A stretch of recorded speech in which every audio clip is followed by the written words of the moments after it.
Obzorda bugun 180 metr kvadratli joy, tayyor joy sizlarga topib qo'ydim. Bu yerda masalan kursxona qilsangiz bo'ladi, biznes uchun qanaqadir biznesxona qilsangiz bo'ladi yoki qanaqadir o'qish joyi qilsangiz bo'ladi. Xullas juda ham tayyor holatdagi 5 etajli domni sentr joydan topib qo'ydim. Ko'rishingiz mumkin, kirganingizda shunaqa koridorlar bo'ladi.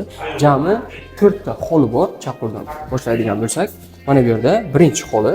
Ko'rib turganingizdek, barcha joyi remontdan chiqib tayyor holatga keltirilgan. Fon berilgan patologlari, svetlari, pastki kafelari, xullas tayyor holatga keltirilgan. Mana bu birinchi xonamiz. Aytib o'tganimizdek, jami shu maydon 180 metr kvadrat. Ya'ni bitta podyezdni shundagina past qismini to'liq joyi shuncha hisoblanadi. Mana bu ikkinchi xona, chap qo'ldagi. Bu yer ham tayyor holatda turibdi, ko'rganingizdek, va mana bu yerda kladovka joyi bor. Koridordan to'g'rida va bu yerda yana bitta joyi bor. Bu yer hozircha kalit yo'q edi. Va bu yerda 4-xonamizni ham ko'rishingiz mumkin. Xullas, xonalar barchasi katta-katta bo'ladi. Hammasi tayyor holatda, masalan, kurs qilish uchun ham juda ham zo'r lokatsiya. Masalan, bu yerda kompyuterxona qilsangiz bo'ladi yoki qanaqadir ofismi, biznes uchun qanaqadir joymi, xullas tayyor joy bo'ladi. Juda ham katta joy.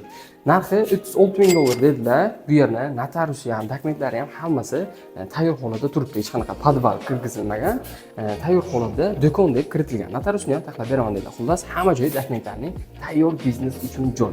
Lokatsiyasi ko'pchilik bilgan 6-Omad Pavorotda joylashgan. Shundagina O'rikzor supermarketini to'g'risida joylashgan domni pastki qismi bo'ladi. U tomonni aytsak, Yangi O'zbekistonni to'g'risida joylashgan 6-domlarni ostida. Xullas, pastga nomerlarni qoldiramiz, bemalol aloqaga chiqib olishingiz mumkin.